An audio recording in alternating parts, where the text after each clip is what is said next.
رسول اللہ صلی اللہ علیہ وسلم نے فرمایا، اللہ تعالیٰ نے مجھے جو ہدایت اور علم عطا کر کے بھیجا ہے اس کی مثال اس بارش کی سی ہے جو زمین پر نازل ہوئی۔ زمین کے ایک حصے نے اس کا پانی قبول کیا اور بہت زیادہ گھاس اگائی، اور ایک حصہ سخت تھا، اس نے پانی کو روک لیا اور اللہ تعالیٰ نے اس کے ذریعے کئی لوگوں کو فائدہ پہنچایا۔ بس انہوں نے پانی پیا، مویشیوں کو پلایا، کھیتی کاشت کی اور اس کو سیراب کیا۔ پھر یہی بارش اس زمین پر بھی برسی جو چٹیل میدان تھی،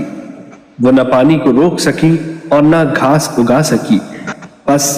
اول الذکر اس شخص کی مثال ہے جس نے دین میں فقہ حاصل کیا، یعنی دین کو سمجھا اور اس کا علم حاصل کیا، اور اللہ تعالیٰ نے مجھے جس چیز کے ساتھ بھیجا ہے اس کو اس کے ذریعے نفع دیا اور پھر اس کے ذریعے لوگوں کو نفع دیا، سو اس نے خود بھی علم حاصل